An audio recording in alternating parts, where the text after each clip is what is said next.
Hey, what's up and hello? This is the Chris Nicole bringing you my views on life, love, and the world of entertainment through my eyes. Good evening, good afternoon, good morning, depending on what time you are watching this live. Hello, crew. Hope all is well. Make sure you hit the likety like button on the way in. So, yeah, we're back at it. I'm getting nervous. But we're back at it because this was just a episode. We are talking about Love After Lockup, Season 6, Episode 8, Wife or Warden. If I had to rate this episode, I would give it a solid C+. You guys let me know in the chat what you would rate this actual episode. Let's see who is in the building. We have Lady February, Joseph, Southern Belle, the Driven Black Girl. Hello, hello, hello. Hit the likety like button on the way in.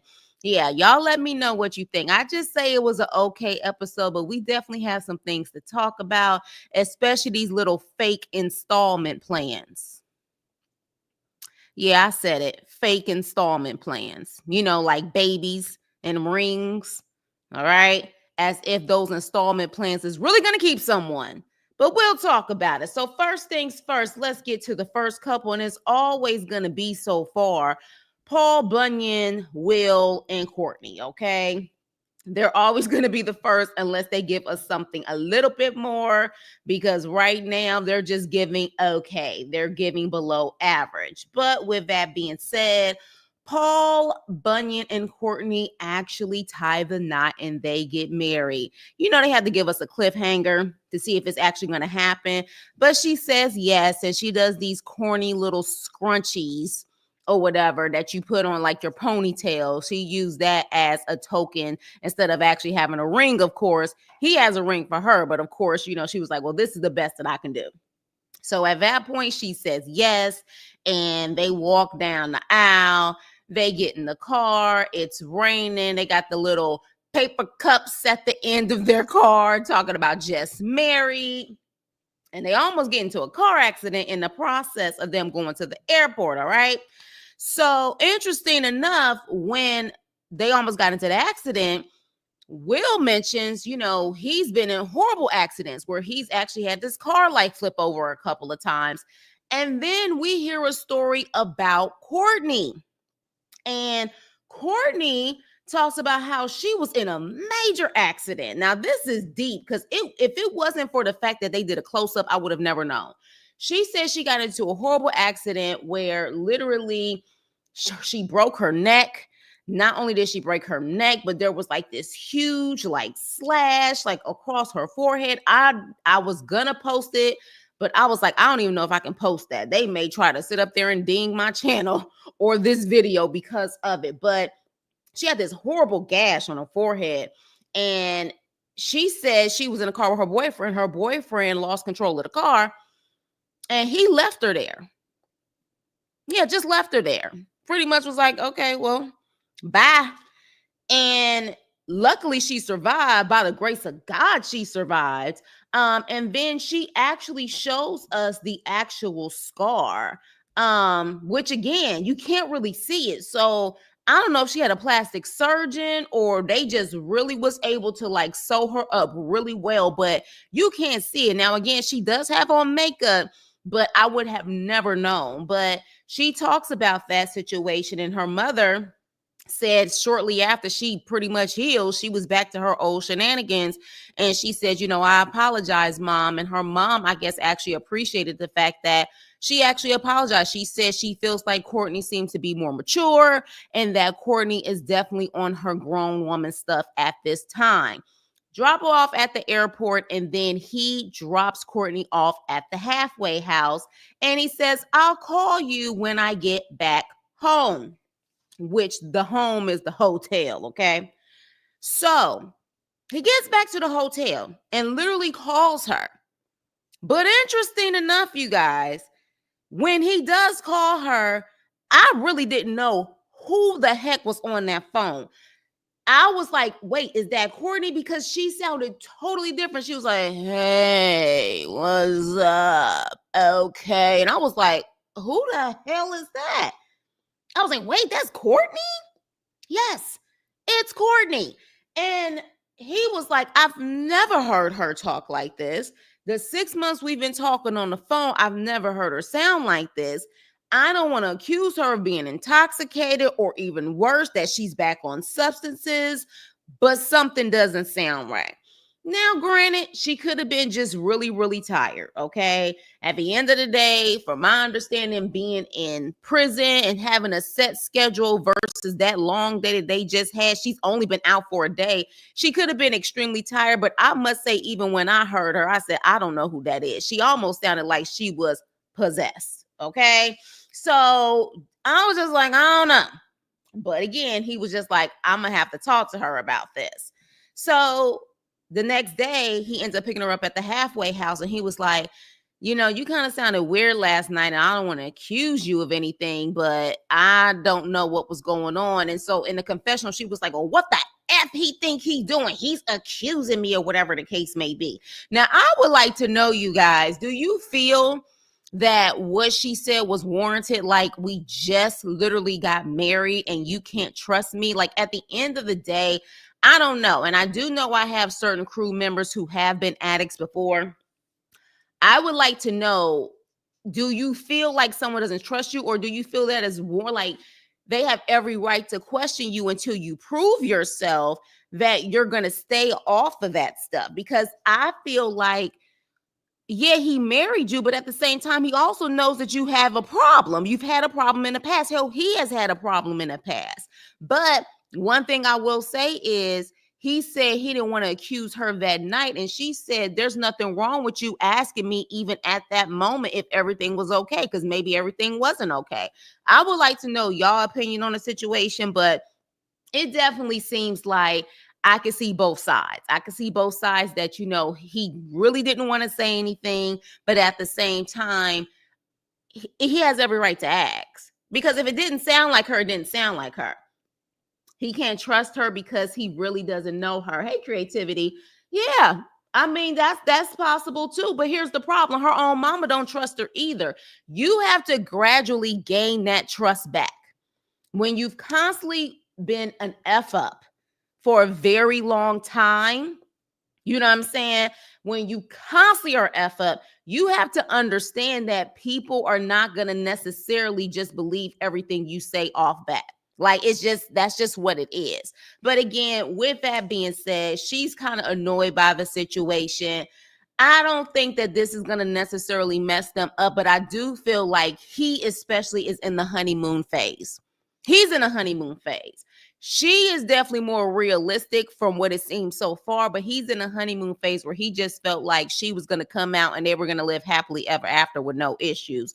That's a lie. Even for people who haven't been in prison and don't have substance issues, it just doesn't work like that. So yeah, with that being said, though, you guys, I want to know your opinion on that situation, but we are going to move on to Brooklyn and Brian. All right. Let me see what you guys are saying about that. If he asked her that night, he may not get a coherent response if she.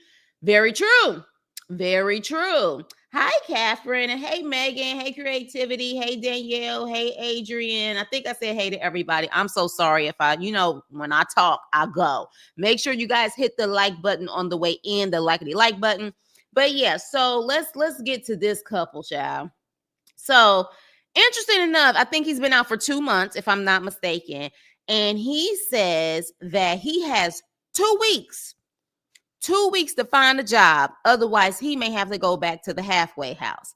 But he says he has to get on it. So to me, that tells me he's been lollygagging and just kind of like doing nothing almost for the past 2 months. And now at the last minute, he's really trying to be serious to find him a job. So he's like, I don't have regular clothes. All I have is sweats.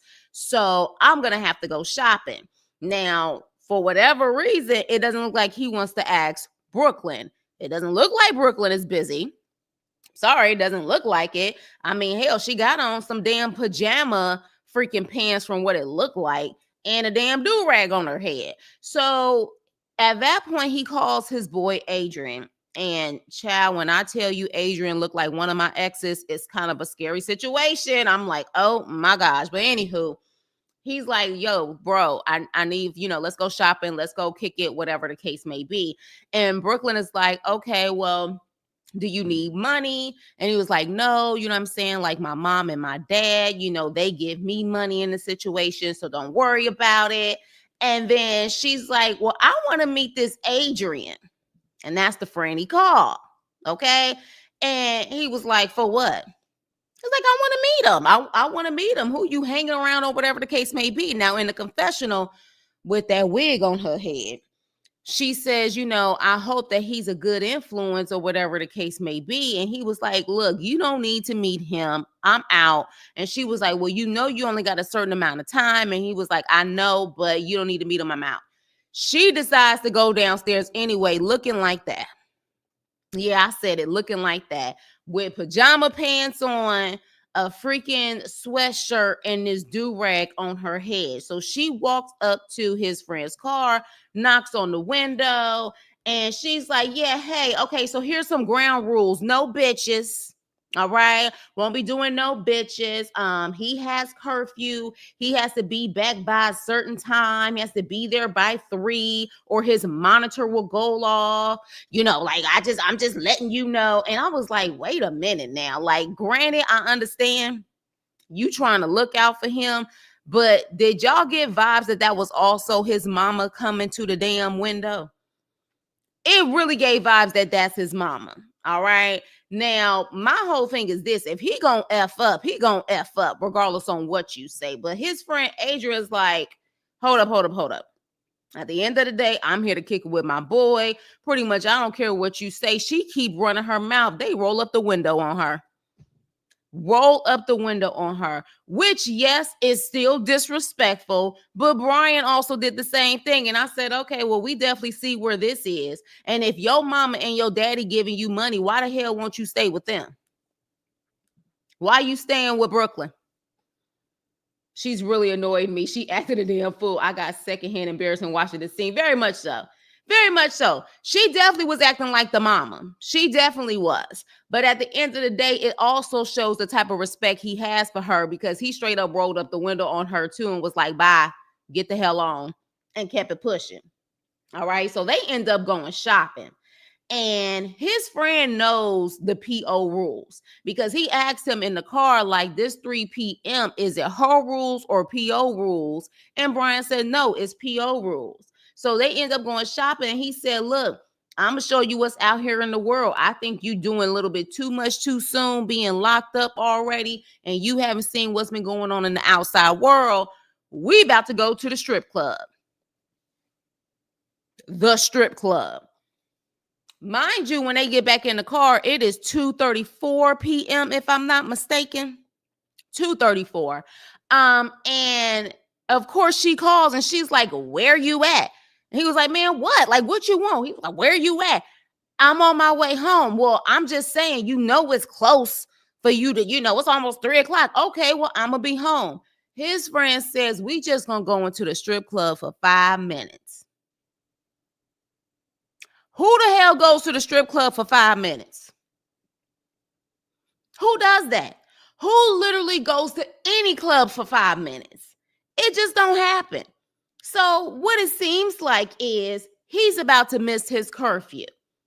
But my thing is this: if you have to do all of that, remind him of his curfew, call him right before his curfew, you have a son. You don't have a man. Okay? Point blank, period. She even was doing her daughter's hair and told her daughter to go to Brian to tell him to hurry up. Girl, you doing too much. If you got to do all of this, you need to keep it moving. Point blank, period. So with that being said, their segment goes off. We're going to see if he misses curfew. Because something tells me again, who goes to the strip club for 5 minutes? Yes, he definitely needs new friends. He does. But again, I don't think he's really serious about changing. I don't think he is. Because again, why are you calling him to go shopping. Truth be told, if Brooklyn couldn't take you, a family member, someone could have taken you, or you could have catched an Uber. Period. Especially if your parents are giving you money. Hey, love bug. So yeah, you guys. So with that being said, we're gonna have to move on with that nonsense. We'll see what happens. But when I tell you this Adrian guy looked just like one of my exes, I wonder if they related, if they cousins or something. But let's move on. Now, Savannah and Bradley. I'm going to have to say, I know it's probably mixed feelings, and I understand it because Savannah has worked my nerves since she first got on the screen. She has worked my last nerves. But we're going to have to talk about this as far as the situation is concerned. So, you know, the last episode, he took her car that's in her mother's name, but that is the car that she uses. And I already told you guys, at the end of the day, he seems to be a little too entitled to be taking a car that doesn't belong to him. So he comes back in her car after his sister called and was like, look, she talking about possibly reporting you to the police or whatever the case may be, talking about a stolen car. He comes back and honks his horn outside, pretty much telling her to come outside. Now, I don't know about y'all, but I was raised that you don't honk your horn and try to get someone to come outside. Like, what you do is you approach the front door, you ring the doorbell or whatever the case may be, and you come out. But he was honking the horn, and she was like, did he honk the horn at me? And he was like, let's go. We got an appointment or whatever the case may be in regards to this lawsuit. And I was at first thinking, like, what lawsuit is he talking about? So with that, they get in the car. Savannah, of course, is going off or whatever the case may be in her own way. But in my opinion, there's a lot of things that she's making sense of. Now, some people are saying she's only doing it to manipulate him, but I'm sorry. I just don't feel like, how is Bradley so comfortable to get into an argument with this woman and say, you ain't about to disrespect my family, call her all types of bitches and everything else, and get into a car that he does not have the title on, he don't pay the car note on, he don't got no insurance on, and just drive the hell off. Like, at the end of the day, I'm sorry, you feel like you could just do whatever, and this is not your stuff. This ain't even your freaking family. So at that point, she talks about that, and she's like, look, at the end of the freaking day, this is my mother's car. I drive the car, and you getting a little too bold. To me, that's the way she was coming off. Like, you getting a little too bold doing what the hell you want to do. You know what I'm saying? So at that point, he's like, you're trying to be controlling. Sir, how is her telling you that you are being straight up disrespectful, getting in a car that I use and in my mother's name, and you just drive it off like you own it? How is that her being controlling? She was spitting facts there. I'm sorry. Y'all know I can't stand Savannah. Can't stand her. She is draining as hell. But Bradley, to me, is just as toxic and entitled, and he feels like he can do what the hell he wants to do. And the reason why I say that is the next freaking scene that proves it even more. They end up going to some attorney/advocate in regards to when people have issues in the prison and if they can like have lawsuits against the DOC or whatever the case may be. So I was really tuned in to see what kind of case he possibly had when it came to the DOC. But then when I started hearing it, I was like, what the hell is he talking about? He's pretty much talking about how the DOC, they used to constantly get into it. And the attorney's like, okay, well, what were some of the things that they would do? Oh, they would strip me down and constantly do checks on me. Sir, they can do that. You're in prison, which means as much as it sounds like a bad situation, you at that point belong to the state or the feds. So what are you talking about? They can do that many times, however many times a freaking day. Make sure you guys hit the like button. Thank you, Danielle. Please hit the like button on the way in. Please hit the like button on the way in. So When he said that, I was like, okay, and what else you got? What else you got? And then, okay, he said, didn't Bradley say he had a job waiting? Did he quit already? He sure did say that. And we haven't seen him work that job yet. So when he said that, I was like, okay. And so the attorney said, do you actually have like any type of unlawful things that they did? He even mentioned that one of the guards just stood there while he was taking a shower and no one else was there. So why does the guard have to be there? Well, first of all, the guard may have wanted you. No shade, no tea, but the guard may have wanted you. Maybe he was trying to pull a ditty on you. And I ain't saying that to sit up there and like make it light of the situation. I'm being for real. We're not going to pretend like the Oz's of the prisons don't go on. So I don't know what that was about, but at the end of the day, they can also do that. So I was like, is this what you're trying to do? Because it's not adding up. And even the advocate was like, okay, based on what you're telling me, there's no case here. Okay? There's no case here. So that's when I said, Bradley, what the hell? You seem really entitled. You seem really like you put just as much extras like Savannah does. You literally put 1,000 on 10. So I'm just like, what is going on? That's why I said this is not just a Savannah issue. This is also a Bradley issue as well. So then at that point, when they were done and she realized there was no case, she was like, so what's going on with y'all two? And I even said before the next scene with Savannah, I even said, so wait, you done went from an advocate to an attorney to a therapist? Like, what's going on here? And she's like, so what's going on with y'all two? And she pretty much says, you may need to kind of just enjoy your freedom.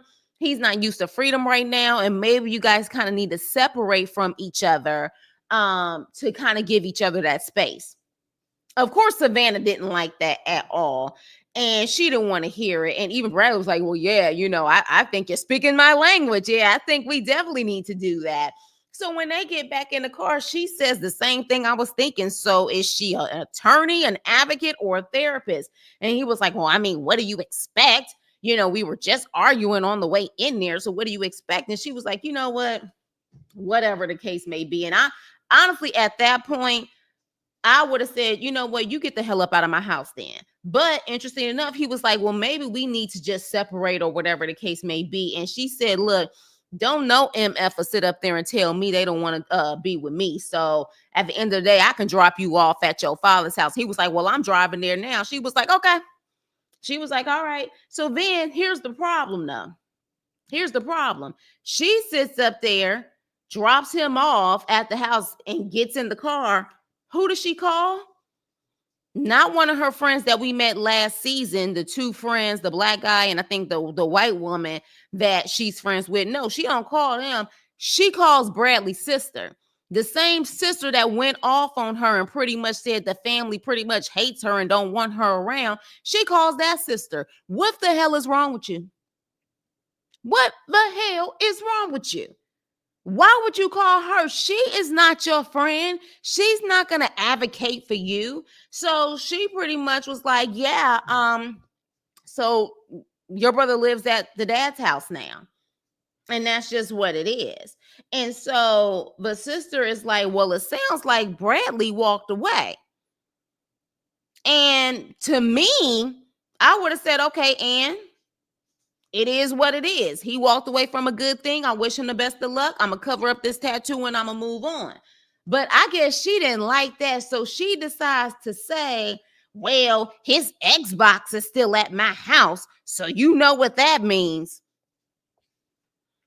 These men and these obsessions with these Xboxes where these women think if the Xbox is still there, that means that they're still coming back. He may come back to pick up his Xbox, but that doesn't mean you still have him as the man. Because, apparently, allegedly, he don't like what you got between your legs anyways. So at that point, she tries to say that as a flex. And the sister's like, oh, wait, the Xbox is there? Toxic. And I'm like, no, toxic on both sides, but at the end of the day, he can always pick up that Xbox. As far as I see it, I'm glad they're over, but I must say I could not look in this situation and just look at it as Savannah.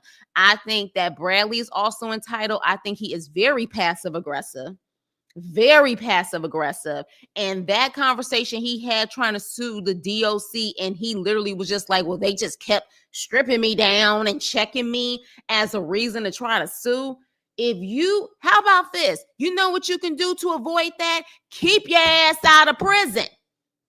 That's what you can do. Stay out of prison and you won't have to get searched. You won't have to bend over. Yeah. But allegedly you like that. But let me move on. So with that being said, let me see what you guys are saying. So he even felt entitled in jail. That's the way I see it, child. Talking about injustice to someone that has probably dealt with more injustice than he ever would. Hello, Megan. That was kind of weird when the advocate gave them advice. Yeah, it seemed to be very odd because most advocates will be like, you ain't got no case. Y'all have a good day. That's why the sisters know so much of their business. Between her and Bradley, they tell all their business. Exactly. Which is always going to be an epic fail. She called the sister so it would get back to Bradley. She likes the top. Exactly. She does love it. And so does he. He was like, I don't like her. They both get on my nerves. Look, I agree at this point, but I will say this is not all on Savannah. I was so shocked that fool sat up there and was like, you ain't about to sit up there and disrespect my family, and then got in her car and left. I said, if that ain't a sense of entitlement, I don't know what is. F you, but I'm going to get in your car and there's nothing you're going to do about it. Excuse me? So yeah, you guys, but with that being said, let's move on to Joey and Michael. All right. So the last scene we saw was Michael claiming that he failed his UA test. Well, he was joking, and they showed us footage of him actually taking his test and passing it. Well, he's joking for now. Okay, for now, he's joking. Something tells me, give it another week, it's not going to be a joke. But with that, they end up going to Joey's brother's house. Like I said, I absolutely love Joey's family. I feel they are super supportive, and it probably has a lot to do with they have generations of substance issues, okay? They definitely, they always say there's like generational curses or curses on the bloodline. That could be the case because the father has had an issue, the brother has had an issue, the mom even mentioned her issues in certain situations. So with that, this would have been great for someone who actually really wants to seek help and wants to stay clean. This would have been a great discussion. But when it comes to Michael, he's not ready to be sober. They're asking him basic questions about like, what is going to change this time around? And he's like, I don't know. He pretty much is like, I don't know if I can change. And he's like, I'm not willing to change my friends. They are my family. And I'm like, no, your mama and your sister is your family. And if those are your friends, then you need to keep it moving because they're not good for you. And that's what they were trying to tell him. In a confessional, he was like, I don't like the fact that they trying to tell me to get rid of my friends. They've been there for me. You know what I'm saying? When other people weren't, they've been there through me during tough times. And I'm like, are those tough times when you needed a hit? Is that it? Is the tough times when you actually needed a hit and they were there for you? Because that ain't the type of there that you need. All right. So, but with that, literally, they were saying, oh gosh, like what he's talking about, he's just like being very raw. And Joey was trying to kind of help him out, but he was still being raw and real with them. And he was like, I was hoping that he would try to lie to my family a little bit to kind of show that he's trying to change. And I'm like, no, that's not going to happen because low key, Michael wants you to go. Michael wants you to get tired of him.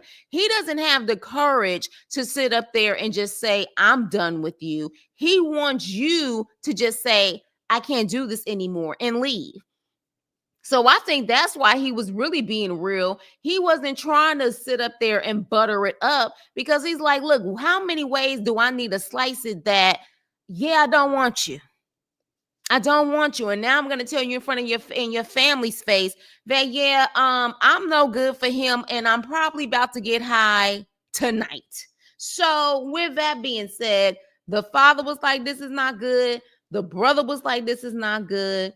And the mother, interesting enough, decided to sit up there and tell us background when it comes to her. She said she made her husband, which is Joey's father, her whole life, and said that, yeah, I lost myself trying to please him or trying to deal with him. And Joey is such a sweet guy, but opposites attract. And I was just like Joey. And she tells Joey, like, do not lose yourself trying to pretty much save Michael.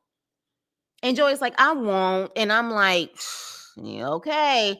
I hope and pray that he doesn't go down that path. But at the end of the day, the mother sees it. And it's like, what else? What else do you need to see? So then this fake ass Michael goes outside. He goes outside to talk mess about Joey. He calls his friend and he was like, I'm sitting up here at Joey's house and it's like talking to 5 Joeys.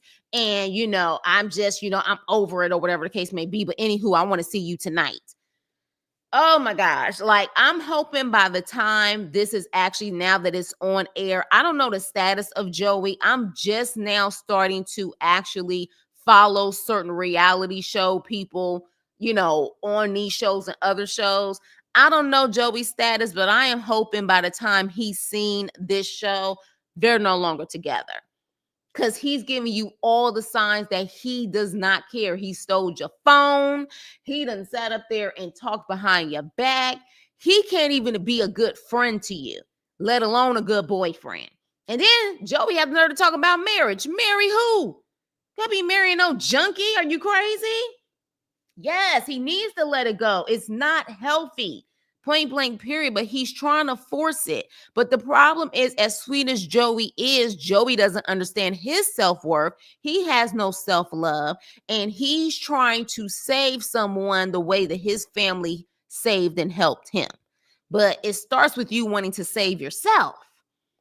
And Michael doesn't want that. And he has to accept that. And I think low-key, he knows it. He just refused to give up on Michael, because Michael is probably giving him them sob stories that, oh my gosh, no one ever sticks around. No one ever cares for me because of how you act. And your mother is still around.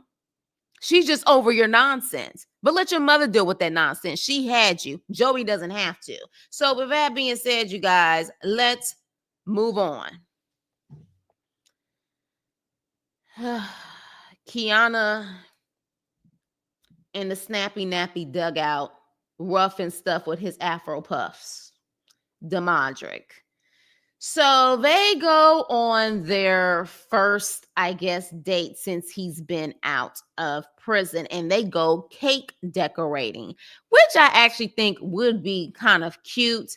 But they go cake decorating, and she's saying that she has to learn to trust him again, because of course she keeps telling us for the 1,000th time that Damodrick cheated on her with the baby mama Jumanji.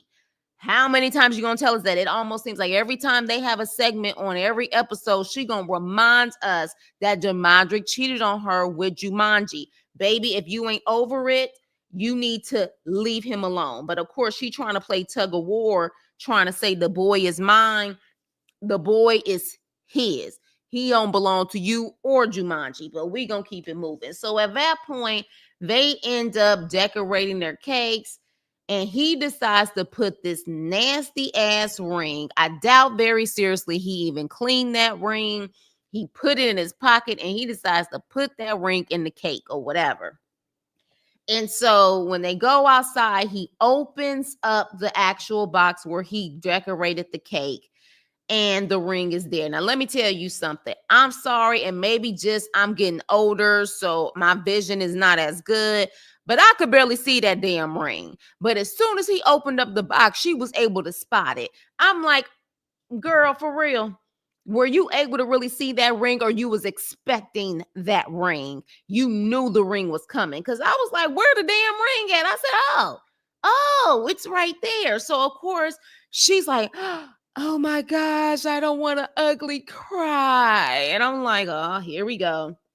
Here we go. She was like, I don't want to cry. I don't want to cry. He was like, look, I just, I'm down for you, and we gonna be together forever. And then he puts the ring on her finger, and she's like, oh my gosh, yes, I'm so happy. I wasn't expecting this. He says all of these nice things, but the only thing he doesn't say is, will you marry me? He don't say nothing about marriage. He just says, I'm going to be with you forever. We locked in forever, but does not get down on one knee or even say the words, will you marry me? To the point where production even had to ask him in his confessional, why didn't you say, will you marry me? And so he was like, because I ain't ready for that. He's like, I'm not ready for that. At the end of the day, you know what I'm saying? It's not that time. Mind you, this man is still lying to her about talking to Jumanji. He's still lying to her. He is pretty much talking to that baby mama behind her back, which already tells you he ain't ready for nothing. He's full of it. Because at the end of the day, if you was really serious to locking down with her, you would be honest and say, at the end of the day, I have to talk to this woman. She has my kids, and I have to go see those kids. And if you are willing to be down for me and with me, you have to accept her and the kids. Point blank, period. But the fact that he's going behind her back tells me he ain't really done with Jumanji. That's it. Bottom line. Now, at this point, she's sitting up there flossing her hand like she done got him officially. Baby, like Yandy said on Love After Lockup when it came to Chrissy and Jim Jones, that is an installment plan. You were installed for 2 or 3 more years. That is it. That is all. If you really think this man is about to marry you, if you really think this man is about to marry you, you got another thing coming. He can take that damn ring back. He sure the hell can. Point blank, period. I don't believe not one word that Damodrick has to say when it comes to that situation. He is just going through the motions, because guess what? Quiana says she holds it down. She has no problem working 2 or 3 jobs to sit up there and take care of herself, her kids, allegedly, of course, and she'll do whatever she can to take care of Damodrick. So as far as I see it, this is, hold on, I'm going to make it seem like I'm going to marry you because I still need for you to help me take care of a couple of things before I completely let you go. That's what I get from it, but y'all let me know. So who proposed without saying, will you marry me? Exactly. If you stay with someone after they cheat, you are accepting it, but still holding it over his head every chance you get. Exactly. Thank you. It's a shut up ring. It's a shut up ring. As we know, the ring don't mean a thing. I don't know why these women feel like because they get a ring after dealing with so much BS, that's going to stop the BS. If anything, you're accepting the BS once you take the ring and say yes and end up taking those vows. Period. So she's happy. We'll see how long she's going to be happy. What would be even crazier is if he actually gave that ring at one point to Jumanji some years back before he ended up going to prison. That he did the same thing with her with the same exact ring. Now that would be hilarious. But with that being said, we'll have to see what's going to go on with them. I definitely am ready for some more drama when it comes to them, because we already know that damn Jumanji, Joanna, whatever her damn name is, baby, she messy as hell, and she looked like, I said, she be hitting them Black and Milds every day. Like she had Black and Mild cereal in the morning. When I tell you, that girl looked like she before she even brushed her teeth, she smoking. She looked like she about that life. And so we going to have to see when it comes to that. But with that being said, going to move on. Oh, and by the way, did y'all hear that teeny little Fizzle Pop and her man, because teeny little Fizzle Pop, the one who put her hands on his mama, I forgot his freaking name, but they're expecting. They wanted that baby so badly, so now they're expecting. So teeny little fizzle pop, and what was his name? Ron, Richard, something with an R, if I'm not mistaken. Yeah, they're expecting. So congratulations, honey. I guess I wanted to share that news with y'all that they are expecting a baby. And speaking of babies, we have the throuple. And apparently, guess what? It's Alexis' birthday today. She is actually someone that I now follow, because y'all know I barely follow these people, but literally she is someone I followed. I just so happened to look at her story, and it's her birthday today. So you know what? Happy birthday, Alexis. Happy birthday. I wish you many, many more. I think she is now 30 years old. So yes, with love, I'm going to wish you a happy birthday before I go in on your ass, okay? Now, another thing that I'm about to do, y'all ain't gonna tell me for the last time that this girl do not somewhat favor Gabrielle Union. Look at the pictures, y'all. And I'm talking about Gabrielle Union that's not completely dolled up. You know what I'm saying? Like Gabrielle Union with like not like all of the lashes and all of the like 3 pounds of makeup. I am telling you that Alexis favors Gabrielle Union. She's just thicker. She favors this woman. That's it, bottom line. Now, I know some of y'all like, hell nah, Chris, you're going too far. She don't look nothing like Gabrielle Union. I think she favors her. I really do. And it's not just the dimples, it's everything. Like, honestly, if Gabrielle Union literally popped out a baby, I could see how people could really think that they was related, or, you know what I'm saying, that was her child. Y'all let me know now that I done put the pictures together. Do y'all see the similarities in these girls? I do think they look alike. But with that being said, I'm going to move on to this small ass bed. Child, what is that, a full? Is that a full? That bed is so small, but you know what? Hey, she's blessed to have a bed. You know what I'm saying? Look, but I just is like, they seem like they struggling in that bed. You can't even roll over in that bed. Somebody can easily get like knocked off the bed and fall to the ground in they sleep. I kid you not. But they're in bed. And guess what, y'all? Of course, y'all know if y'all already watched the episode. This fool wants to be a rapper. Okay? Megan said, minus the mustache, I can see it. Megan. Megan. Oh my gosh, my crew. Oh my gosh. Not the mustache. I don't know if it's a mustache or discoloration. Like, okay, let me move on. So this fool wants to be a rapper. And I'm like, then why did you come on this show? How many so-called rappers have we had come on this show? How many of them have been successful? Y'all let me know. How many wannabe actors have been successful coming on this show? I'll wait. As far as I see you wanting to be a rapper, you shouldn't have came on Love After Lockup. You know what I'm saying? Like, that's bottom line. Why does Julius' hair always look better than Alexis? You know why? Y'all know that happens so much where a woman is so busy taking care of a man, she literally can't fix her hair and certain things like that because she's trying to make him look good. That type of stuff happens all the time. Y'all know people who are like that. So with that, she sits up there and tells him or talks to him, and she said, well, what about the delivery job that you were talking about or whatever? And he was like, delivery job, delivery boy. And she was like, yeah, that's a good job. And she was like, I'm struggling right now to pay the bills, to pay the rent. Mind you, of course, she did send him money when he was in prison. I think he even said that. So in other words, she was taking money out of her own house to take care of him. So I can definitely see why his hair looks better than hers. And he says, when she says that, he doesn't say, yeah, I'm going to make sure that I get that job so then that way I can help out with the bills and at least even say help in getting his rap career going. No, this fool says, well, yeah, you know what I'm saying? Like, yeah, once I get this rap career going, we gonna be good. He's a bum.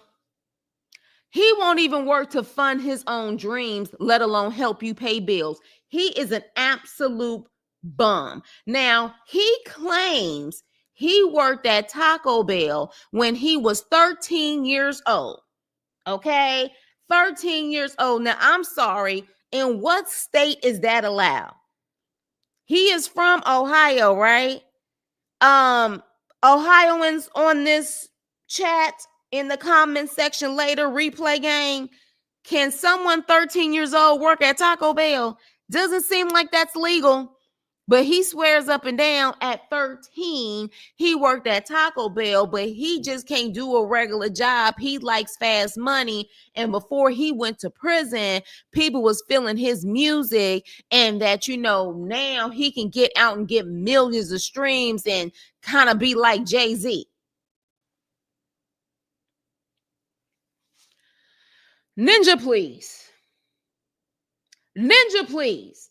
I am so sick of this nonsense where they really think they can get on these reality shows and that is really going to help them branch off and get millions of streams. Didn't Michael say that? How many of them say that and they still have not gotten one hit yet? Stop the nonsense. Stop it. So in other words, she's going to be taking care of him forever. Forever, ever.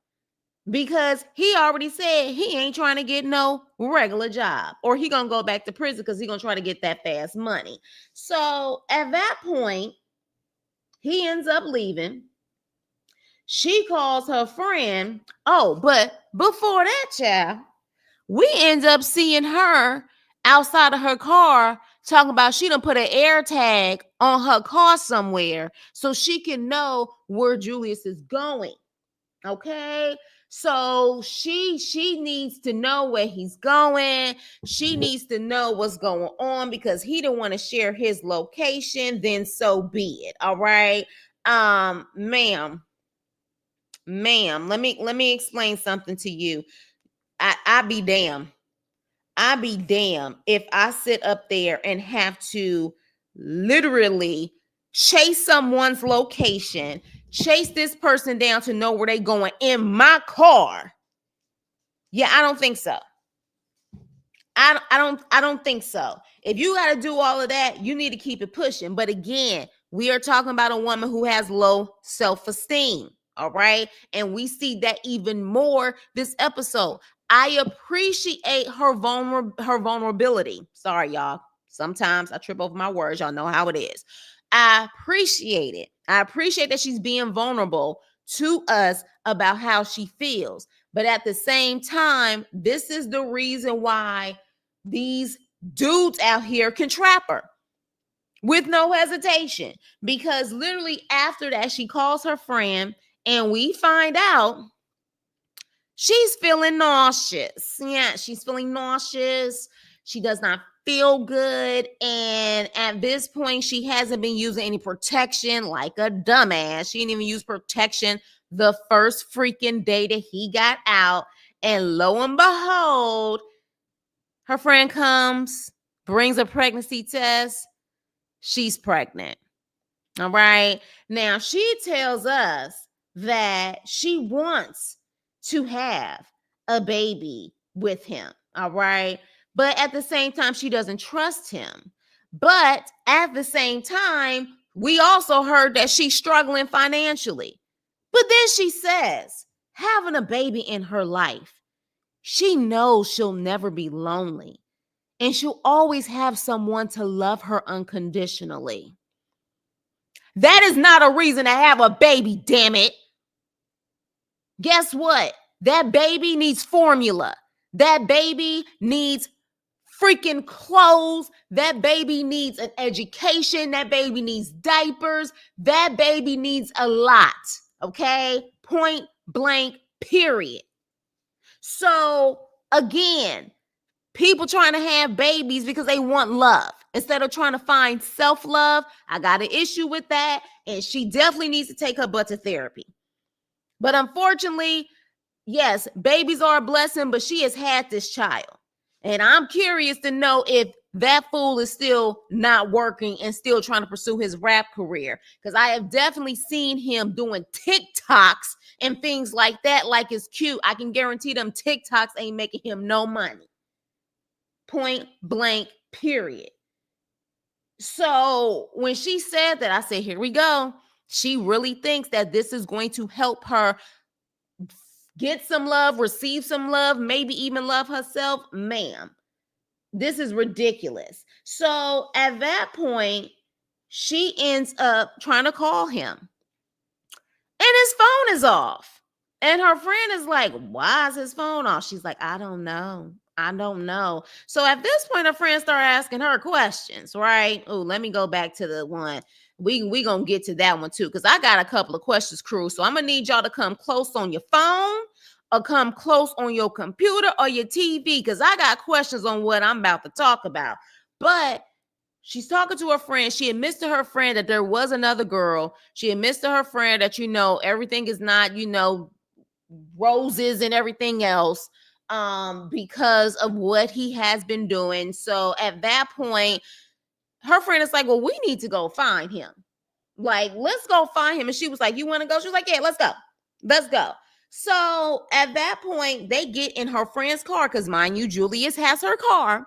They get in her friend's car, and she said he's at some place, I think, called Vengeance or something like that, or Vintage, or whatever the name of the place is. And so she was like, he's there. And she was like, that's not the studio. And I was like, no shit. Yeah, no shit. We know he ain't at the studio. He probably didn't even have a desire to go to the studio. He didn't even go to the studio. So next thing you know, they drive up. And so now we gonna analyze this, honey. They drive up. They see several people getting out of her car. That appears to be her car. But I got a question, crew. Do you see who comes out of the front passenger's seat of that car? Do a close up. Better yet, let me help you out.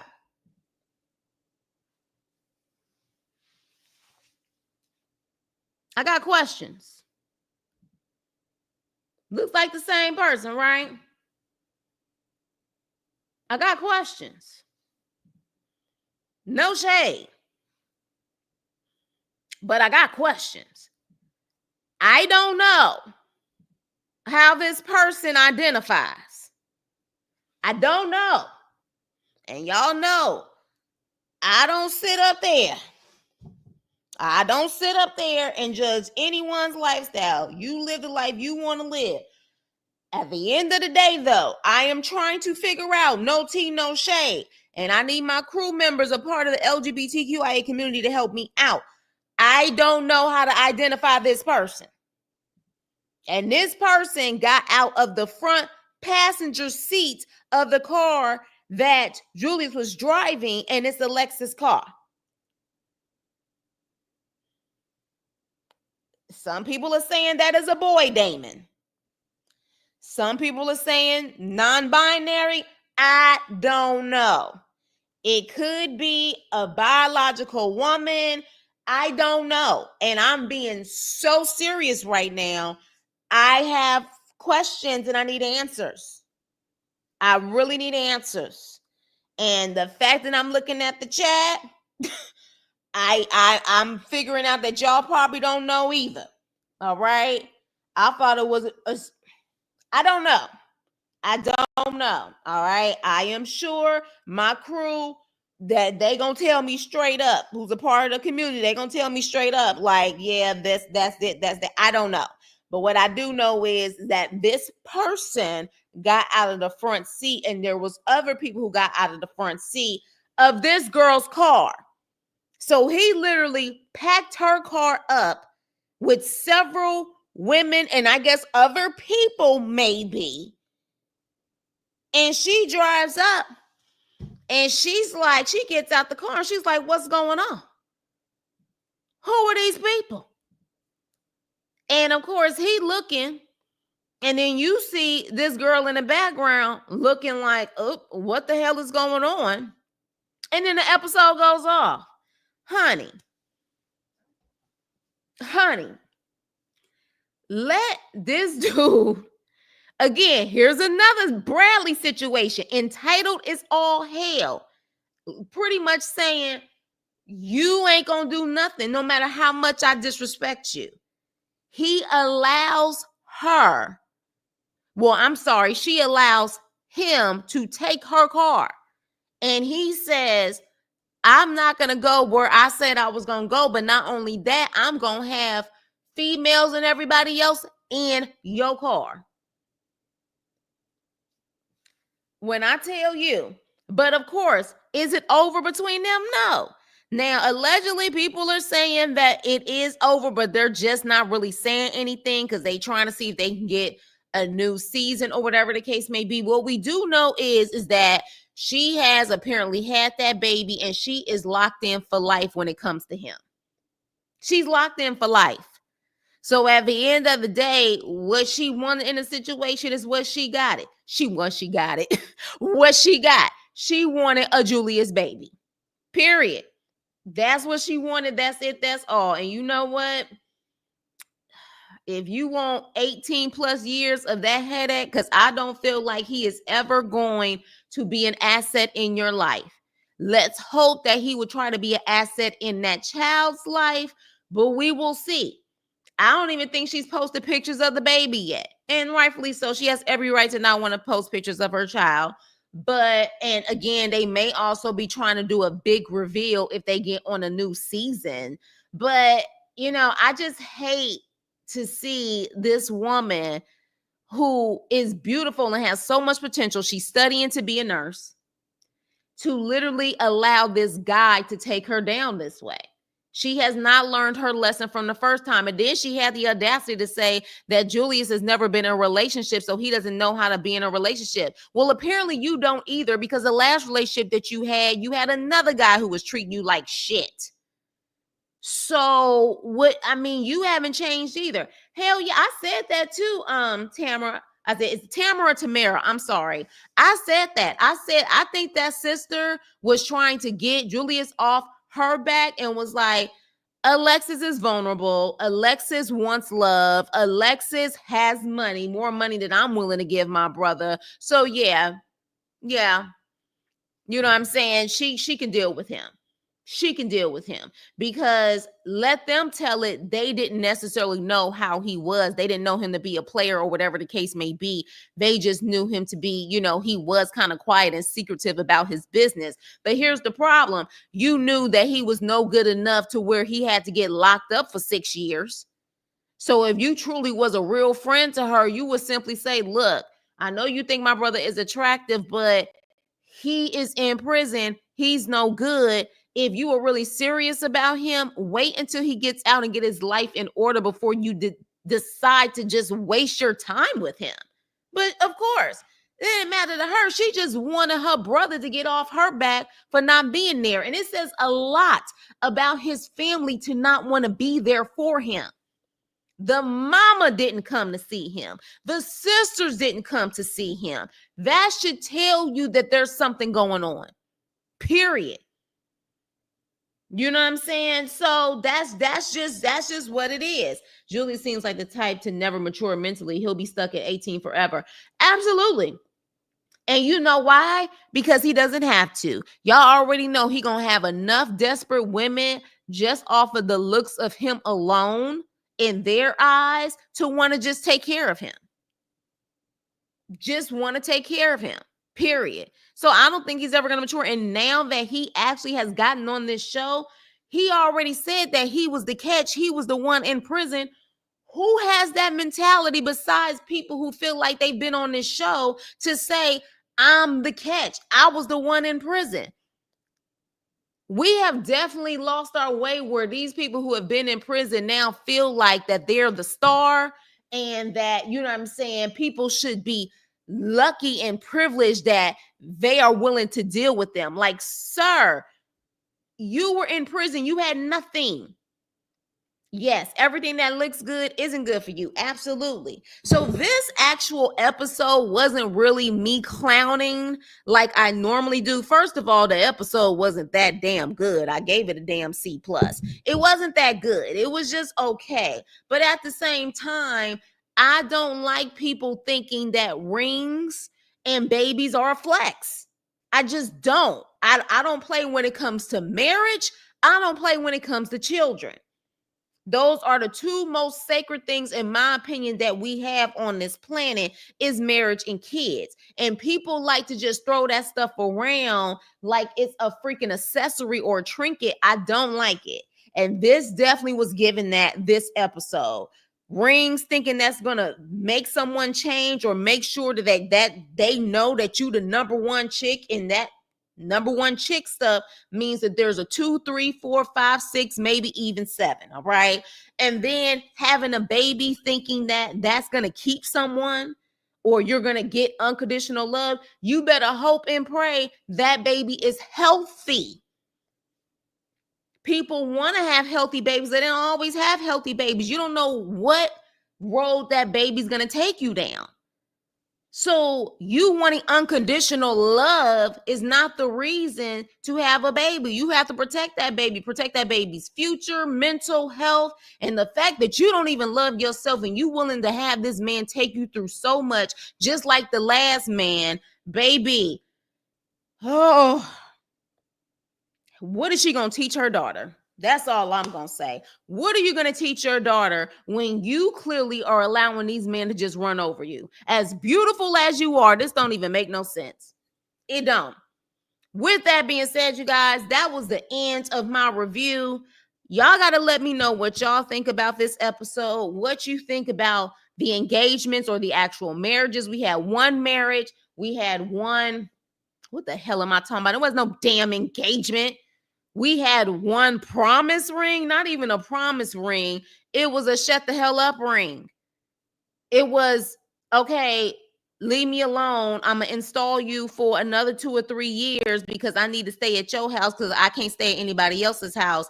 And I know you ain't going to make me pay no rent. That's what that was. So what did y'all think about that installment plan? And what do you think about Alexis, gosh, being pregnant? Well, she didn't have the child now. With that being said, you guys, thank you guys so much. And just before I go, I want to say happy Mother's Day to all the mothers out there. And that includes mothers who have 4-legged children like me, okay? We are mothers too, because those babies never grow up. Have a wonderful Mother's Day. I will probably do a review tomorrow night after all the Mother Day events are done. I will probably do a review on Never Ever Mets tomorrow night. But have a wonderful Mother's Day, you guys. Stay blessed, stay safe. You know, definitely celebrate to all the good mommies out there. Speaking of mothers, to all the good mothers out there, you know, have an amazing Mother's Day. And with that being said, please like, share, and subscribe. And I will see you on my next video. Toodles.